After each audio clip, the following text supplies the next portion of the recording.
Chers auditeurs, encore une fois, bonjour, bonsoir selon où vous êtes, ou même peut-être bon après-midi. Voilà, nous sommes très heureux, je veux dire mon invité Jean-Pierre Rukundo ainsi que moi-même, savoir que vous êtes prêts à nous écouter. La première audio, nous espérons qu'elle vous a plu. Donc, c'est toujours le témoignage de Jean-Pierre qui continue. Donc, nous sommes dans la version française, comme nous l'avons dit, pour aider ces jeunes, même ces enfants, parce que on quitte l'état d'enfant, je pense, à un certain âge où on comprend certaines choses de la vie. Donc, nous savons que actuellement, si nous nous adressons, par exemple, à un public européens ou américains, ou ici au Canada, nous avons beaucoup de francophones, même des gens qui ne sont pas nécessairement burundais, des Africains qui ne parlent pas notre langue. Donc, on a vraiment pris cette option de donner vraiment l'opportunité à pas mal d'auditeurs de pouvoir capter certaines choses importantes de la vie à partir de ce témoignage de Jean-Pierre. Alors, Jean-Pierre, je te salue encore une fois. Bonsoir. Bonsoir ou bonjour, dépendamment où tout le monde est. Oui. Mm-hmm. Et voilà, je suis sûre que les auditeurs sont impatients de poursuivre son témoignage. Juste pour te demander, est-ce que ça va? Oui, ça va très bien, tout va bien. Ouais. La routine de tous les jours. Et puis, on s'y met comme j'avais dit. Ok, d'accord. Alors, nous aussi ici à Ottawa, ça va. Il y a l'hiver vraiment je pense qu'il nous a dit presque au revoir. Hein? C'est sûr. Ouais. On nous dit arrive. que c'est vous, le beau temps arrive. Bon, le beau temps, ouais, pour certains, ils disent le beau temps. Oui, c'est et moi, je dis que c'est la grâce de Dieu. Hein? C'est Dieu qui nous fait grâce. Oui, c'est ça. Et qui fait changer les saisons. Je pense que les mauvaises et les bonnes saisons, c'est bon pour l'homme. Il faut que l'homme apprenne chaque fois à s'ajuster. S'ajuster quand la saison n'est pas bonne, n'est pas comme elle l'attendait. Oui. Donc pour moi, c'est toujours une école. Donc on était dans un climat de moins, même on est arrivé à moins 30, plus de 30. Et maintenant ça fait chaud. Hein? Ça c'est quand même beaucoup. Oui. Alors, revenons à nos moutons. Jean-Pierre, la fois passée, on t'a écouté. Tu nous as parlé, je pense, de ton témoignage depuis ta naissance. Oui. Jusqu'à l'âge où tu as quitté la famille qui t'a gardé, c'est-à-dire c'est ton grand-père. J'ai même risqué de te demander cette fois-là, est-ce que tu l'appelais grand-père ou est-ce que tu l'appelais papa comme il n'y avait pas un autre papa? Peut-être que tu nous le diras aujourd'hui. Et tu nous as dit que tu as quitté cette maison-là des grands-parents et pour revenir à Bujumbura chez ton oncle maternel. Et je rappelle aux auditeurs que à cet âge-là, tu nous as dit que le seul souvenir que tu avais de ta mère biologique, c'est quand tu t'es gravement blessé, que ils l'ont appelée, et le lendemain, elle est venue pour te soigner. Et tu avais même demandé, est-ce que vraiment elle t'a étreint jusqu'au point de sentir que tu es entre les bras de ta mère? Je ne crois pas avoir eu une réponse. Tu as dit, je ne sais pas. Comme tu avais plusieurs mamans, c'est-à-dire les tantes, ou peut-être les cousines aussi qui venaient, et te cajoler à leur façon. Donc voilà. Maintenant, tu es à Bujumbura avec ton oncle. Oui. Quelles sont tes premières impressions? Tu quittes, je ne sais pas si c'était l'intérieur du pays, ou peut-être que c'est pas trop loin de Bujumbura, et tu quittes là-bas pour aller dans une autre maison où ce n'est pas c'est ta mère et ce n'est pas c'est ton père, je veux dire biologique. Quelles sont tes premières impressions, même si tu étais jeune? Ok, merci beaucoup et encore bonjour ou bonsoir à l'auditoire. Voilà, je descends à Bujumbura principalement, je pense, pour étudier là où il y a de bonnes écoles. Et puis, j'avais dit la fois passée qu'on venait visiter mon oncle et je connaissais déjà l'endroit. Et je le connaissais déjà. Alors, on m'avait déjà aussi préparé que j'allais déménager vers Bujumbura pour aller étudier à Bujumbura. Et en plus, tu m'as demandé si c'était près de la capitale. C'était tout près. On marchait même à pied. C'est pas loin, c'est à Bujumbura Rural. Et puis, dans ce temps-là, on pouvait marcher sans problème. Alors, j'arrive. Je dois aller à l'école. Je suis allé à Stella Matutina. Tu te rappelles l'âge que tu avais? On allait à l'école à 7 ans, je pense. 7 ans, 8 ans, comme ça. Alors, je suis perplexe, je ne comprends rien, je change mon environnement. Ça fait pas, c'est pas bien de se sentir encore plus. Donc, j'étais très seul. Il n'y avait pas mes tantes, il n'y avait pas mes petits amis de la colline, il n'y avait personne. Alors, c'était quand même angoissant les premiers jours.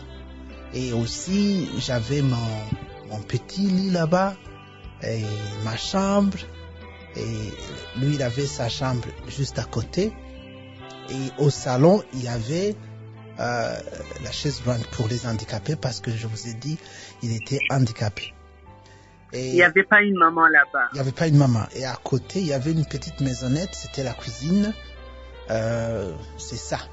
Alors, premièrement, il fallait s'habituer à voir tous ces changements et voir quelqu'un qui est, disons, malade, quelqu'un qu'on on fermait la porte, je ne sais pas ce qu'il faisait dedans, alors on le soulevait pour le mettre dans sa pousse-pousse, comme on dit, sa chaise roulante. Il y avait un employé où il y avait quelqu'un qui est parmi les militaires.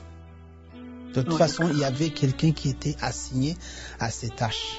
Je pense que... Il avait eu un accident de travail.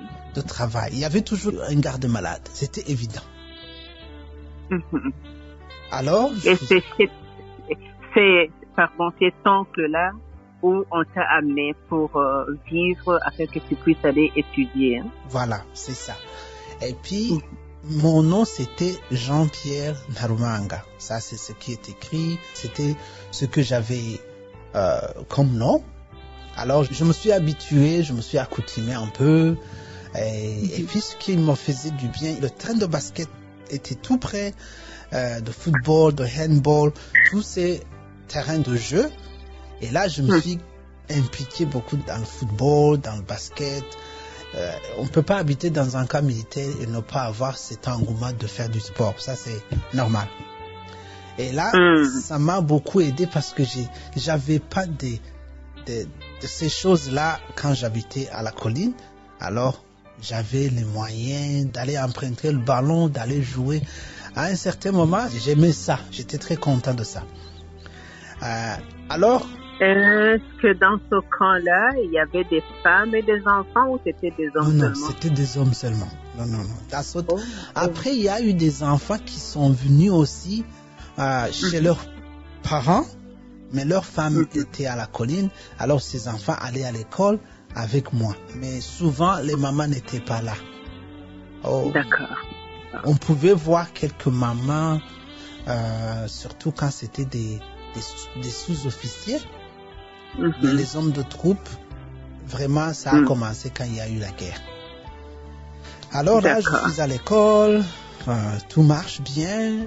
Et puis, je suis allé en vacances chez mon grand-père.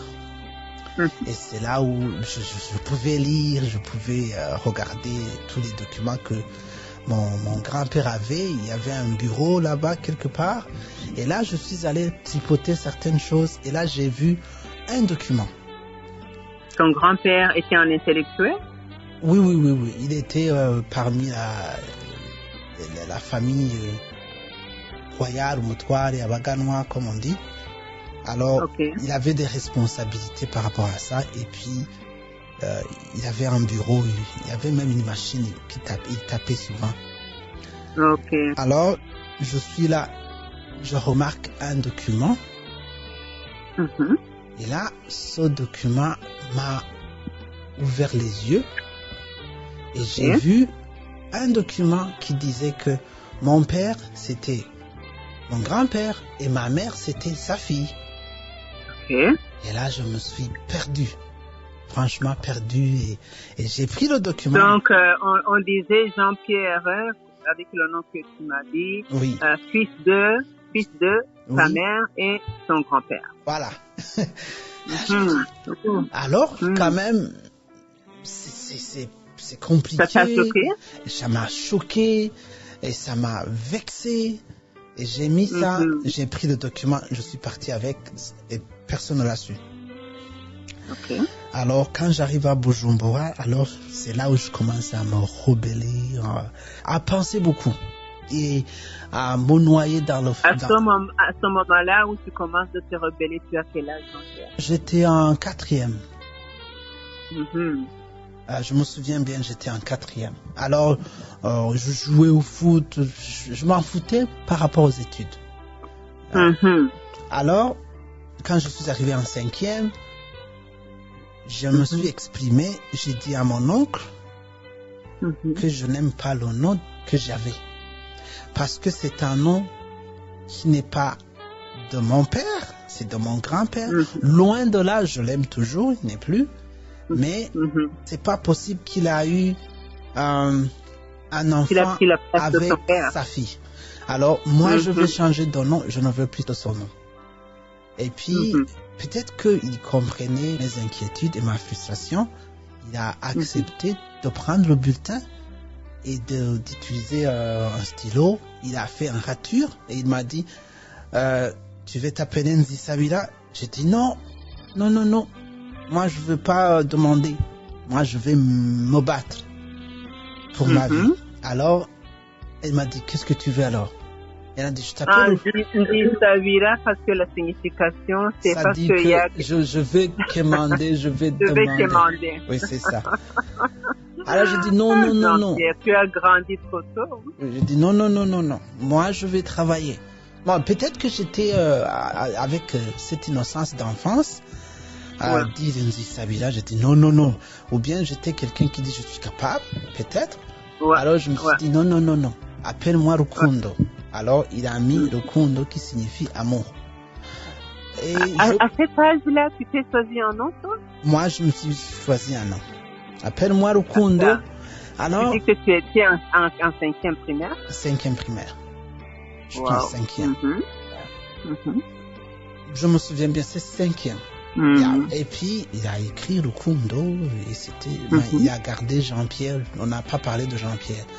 Mais aussi, en m'appelant Rukundo, je n'avais pas peut-être cet sens de Rukundo, de l'amour, mais seulement peut-être que je manquais d'amour quelque part. Peut-être que je m'exprimais quelque part. Je ne sais pas. À cet âge, on ne peut pas vraiment mettre un point sur quelque chose, dire que c'est pour cela que je me suis appelé Rukundo. Peut-être que je me suis exprimé par rapport à l'amour.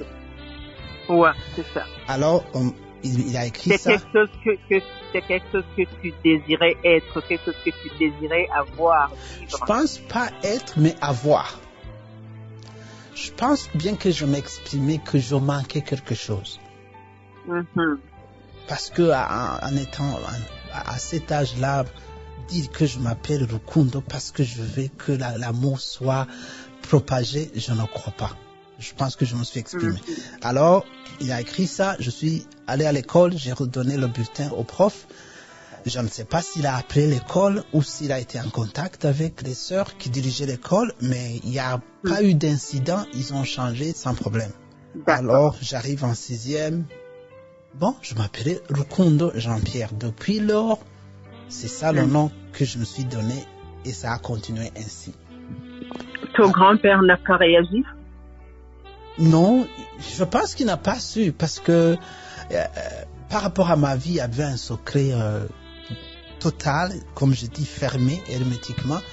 On ne demandait pas beaucoup et puis aucun militaire, il n'y avait pas d'accès là-bas. Il ne pouvait pas venir comme il voulait. Il fallait demander une permission spéciale pour y entrer. Alors, Mais ton oncle était compréhensif. Ton oncle... Non, mon oncle était quelqu'un de bien. Il ne pouvait pas me battre. Donc, tu sais, là-bas... Parce qu'il était infirme. Il était infirme. Un jour, il m'a pris et j'ai dû tirer beaucoup et puis il est tombé. Bon. Alors, ça, c'est... Il y a eu un incident pareil. Alors, mais je pense qu'il a vu que c'est mieux de me parler. Il n'avait pas de choix alors. Alors, on parlait beaucoup. Et même quand il me disait, assis-toi là-bas, je savais que je vais avoir 10 minutes, 15 minutes des mots. Tu penses que tu étais un peu violent avec lui? Non, l'enfance, non, mais courir, c'est normal. Mais s'il pouvait me prendre, c'était des petites pincées. Alors, il fallait courir, mais quand j'ai fait ça, j'ai pas su comment il a glissé, il est tombé. Oh, et tu as regretté quand même. Oui. Et c'est moi qui est allé appeler les gens, please, come help, viens aider. Et puis là, on continue la vie. Il n'y avait pas beaucoup de choses à la maison. Oui, il essayait de faire la photographie. C'est lui qui faisait les photos peut-être de tous les militaires. Il venait, c'est comme ça qu'on vivait. Parce que, vous le savez, l'argent du gouvernement pour les handicapés ou pour les gens qui sont retraités, je ne pense pas que c'est grand chose, que ça peut changer vraiment une vie. Quelqu'un qui a vraiment perdu sa vie dans la jeunesse, il était peut-être condamné à avoir le peu. Mais quand même, je n'ai rien manqué. Et là, quand je pense à ça, je me dis, bravo tonton, bravo papa. Parce que il a essayé. On n'avait pas d'uniforme à l'école. Il fallait que je m'habille comme tout le monde. Et au Stella Matutina, il y avait des enfants, des gens qui sont un peu nantis, riches. Et lui, il essayait de faire de son mieux. Je n'ai manqué de rien. Là, chapeau. Alors, on continue. On est là, je joue. Je me souviens quand je jouais au foot, il y avait des matchs des enfants. Et ça m'a beaucoup plu. Et je fais ça pour mes enfants. Il a mené une casserole avec une fourchette. Et quand je jouais, il tapait. Et là, je l'entendais. Et c'était lui seul qui avait ça. Et là, pour t'encourager. Pour m'encourager. Et quand mon fils joue ou ma fille, je crie et tout le monde me dit, tu es malade, toi? Ça, c'est quelque chose dont je me souviens vivement, vraiment. Que tu gardes de lui. Oui, c'est très limpide, je le vois. Et à un certain moment, quand j'étais adolescent, il faisait des paris avec les militaires. Il dit, mon fils peut te battre. Alors j'allais jouer alors qu'il a donné de l'argent et puis souvent on perdait. Oui. Et Jean-Pierre, tu étais fier d'être son fils? Très fier, même aujourd'hui. Oui. On a fait beaucoup de choses ensemble. J'ai grandi avec lui.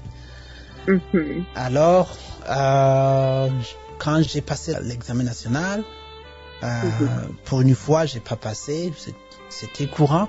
Mais la deuxième fois, je l'ai refait et j'ai passé. Je suis allé à l'Athénée où j'ai rencontré d'autres jeunes et je me suis fait des amis. Et là, j'ai rencontré un ami.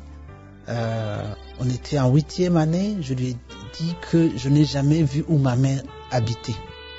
Tu sais, les enfants parlent. Alors, oui, surtout quand tu as un ami, tu t'ouvres ton cœur. C'est ça. Alors je me dis, moi je n'ai jamais vu où ma mère habite. Et il m'a dit, pourquoi ne pas y aller cet été-là, pendant les vacances? Je me dis, je vais y aller, je te promets. Alors là, j'arrive à la maison, c'est tous ces caprices. Je dis, tonton, je l'appelais Moutama. Vieux, comme on dit. Je dis, Moutama, je veux aller voir ma mère durant ses vacances. Et il m'a dit quand, je ne sais pas, mais les 2 mois, je dois passer quelques semaines ou quelques jours chez elle. Alors je ne sais pas s'il a communiqué, bien sûr avec elle. Et voilà, la décision a été mise en action. Je suis parti. Et là, c'était la première fois que j'ai vu où ma mère habitait. J'étais en 8e. La première fois que tu es né, depuis que tu es né, hein? Là, oui, la première fois. Parce que mais j'ai quitté Douala quand j'ai été déplacé, je venais de là où elle habitait, mais je ne suis plus revenu là-bas. Alors j'ai vu une colline, c'est beau, il est beau, la place est vraiment, c'est une belle place. Et puis j'ai fait quelques jours là-bas. À la maison de ta mère? Oui, à la maison j'ai fait, je pense, 2 jours. Avec tes demi-frères et sœurs? Oui, mais rien n'a été révélé, rien n'a été. Je regardais tout ce qui tournait autour de moi, c'était nouveau. Mais entre-temps, je connaissais quand même mes 2 premiers frères et sœurs. Et je pense quand ils sont venus. Même les autres, parce qu'ils venaient quand il y avait une fête familiale, tout ça. Alors, ce qui m'a plu quand même, on a joué ensemble, il n'y avait pas de problème. Mais moi, je savais que c'était mes frères et sœurs.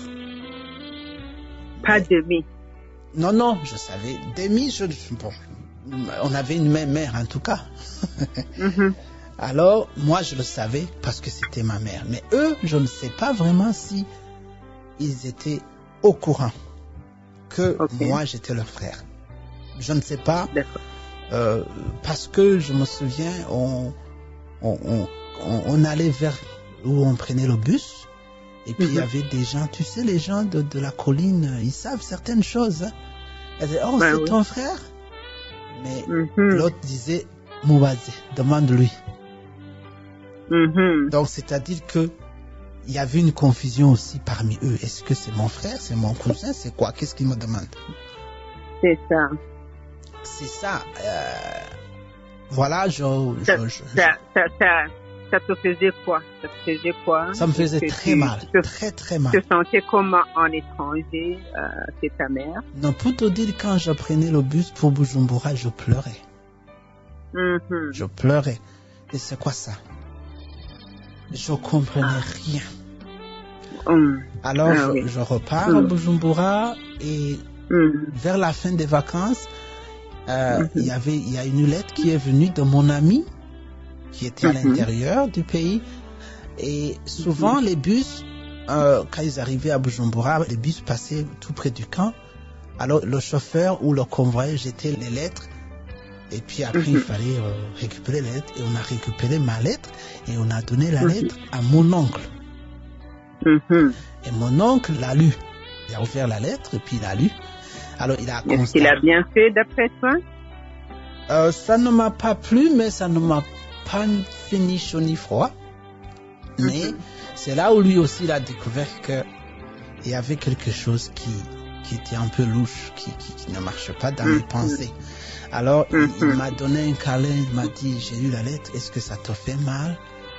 J'ai dit, comme je te le demande. Oui, ça me fait très mal. Et puis, il m'a dit, alors je me suis exprimé, parce que lui, on parlait, il n'y avait pas de chicotte, il fallait parler. Et il n'y avait pas de barrière. Il n'y avait pas de barrière. Alors, je lui ai dit, dis-moi franchement, comment je peux vivre comme un arbre qui a été planté là-bas quelque part, sans savoir ni mon père, ni ma mère, je ne sais rien. Je dis quand même. Alors, il m'a demandé si ça me faisait mal. J'ai dit oui, ça me fait mal. Et je lui ai dit que je ne peux pas vivre sans savoir d'où je viens, qui sont mes parents, et ça fait très mal. Ça me dérangeait aussi au niveau des études, parce que je pensais beaucoup. Et je prenais des décisions pour mon avenir avant même d'être adulte. Parce que je le voyais, il était handicapé. Alors je ne pouvais pas dire que j'aurais des choses de lui. Non. Alors il fallait que je cherche mes choses. Et là, on a parlé, et puis il m'a consolé, et puis il m'a dit qu'on va trouver une solution. Oh, d'accord. Tu sais quoi, on va s'arrêter ici. Oui. Je pense qu'il y a une autre histoire qui va commencer. Hein. après cette révolte-là que tu lui as montrée, je crois qu'il y a quelque chose qui va se passer dans la suite. Hein? Mais je dis bravo à ton oncle qui te dit ne t'en fais pas, on va trouver une solution. Vraiment, c'était comme un bon père. Hein? Même s'il était infirme, en tout cas, il essayait de bien jouer son rôle, n'est-ce pas, Jean-Pierre? Oui, parfaitement, comme il faut. Alors, on s'excuse auprès des auditeurs. On a dépassé le temps qui nous était imparti, mais je pense que ton histoire est passionnante. Je pense qu'ils ne vont pas ils ne l'ont pas coupé de toutes les façons. Ils ont écouté jusqu'au bout. Donc, on leur donne rendez-vous pour la suite. C'est à quel âge cette histoire de l'être lue par son oncle Jean-Pierre? J'étais en 8e, probablement que j'avais entre 17 ans et 18, parce que j'avais quand même refait 2 années de primaire. Et là, tu avais déjà commencé à construire ton avenir, parce que tu voyais, je n'ai pas de papa, mon oncle s'en infirme, donc il ne fera pas grand-chose pour moi. Ma mère, elle ne s'est pas beaucoup intéressée à moi, donc tu voyais que c'est vraiment toi seul qui devais travailler dur pour chercher ton avenir, n'est-ce pas? Oui, parce que en analysant la situation, ma conception de cette situation et des choses, c'est que je suis seul, je dois me battre. Je suis en train de me poser des questions. Je suis en train de regarder d'autres jeunes garçons et de ton âge là. Hein? C'est vraiment comme des jeunes gâtés et qui sont là, qui disent hey, maman, donne-moi manger. Hein? Donc, ils sont là. Donc, qui ne savent peut-être pas même se préparer quelque chose dans la cuisine. Hein? Mais Jean-Pierre, lui, il avait déjà commencé à préparer vraiment le terrain de son avenir. Hein? Oui, je faisais même la photographie à ce temps parce que mon oncle, c'était un photographe. Alors, imagine. Et tu gagnais un peu d'argent aussi. Oui, je faisais des photos, j'avais des petits sous pour moi, pour des petites galettes après l'école, après la récréation. D'accord. C'est ça. D'accord, ça, on réserve ça pour la fois prochaine. Oui, merci. Jean-Pierre, je te remercie beaucoup pour le temps qu'on vient de passer ensemble. En résumé, tu as parlé de ta vie avec ton oncle. Oui. Ta vie avec ton oncle et la vie scolaire. La vie scolaire. Voilà. Et en âge, plus tu grandissais, plus il y avait un peu de révolte en toi. Tu prenais des décisions et personne ne pouvait t'arrêter quand tu disais je vais voir ma mère. Ouais. Hein? Alors et tout ça, je pense que c'est ton caractère qui t'a forgé. Hein? Oui. Alors je pense que ça parle aux jeunes aujourd'hui qui t'écoutent, ou même ça parle aux parents de comparer ce que était Jean-Pierre à cet âge et à voir leurs enfants, leur maturité par rapport à la sienne Jean-Pierre. Et je pense que chacun est en train d'apprendre de son témoignage. Alors, je remercie le bon Dieu là. Et encore une fois, il y a un verset avant de terminer, un verset qui parle de Dieu, encore une fois dit, qui parle que même si ton père, ta mère t'a abandonné, moi je ne t'abandonnerai jamais. Donc, tu as toujours eu les mains de Dieu qui t'ont protégé, Jean-Pierre. Oui. Dieu vraiment, il était à la fois ton père et ta mère. Donc même à travers ton oncle ne pouvait pas faire grand-chose, mais Dieu, il s'arrange tous les jours. Il a toujours ses façons d'être prêt et de secourir ceux qui en ont besoin. Donc, le grand Dieu, là, il a été ton père et ta mère en tout. Hein. Oui. Alors, on invite alors les auditeurs à penser à la grandeur de ce Dieu qui a gardé Jean-Pierre. C'était l'âge de prendre de la drogue, Jean-Pierre. C'était l'âge de prendre de la drogue. C'était l'âge d'aller essayer avec des filles. Hein. C'était vraiment l'âge vraiment où tu pouvais vraiment te perdre. Et voilà ce grand Dieu te garder entre les mains. Hein? Et voilà ce que tu es en train de faire aujourd'hui. Alors, merci du fond du cœur, Jean-Pierre. Merci beaucoup, madame. À la fois prochaine, on va continuer. Alors, au revoir. Merci à tout le monde.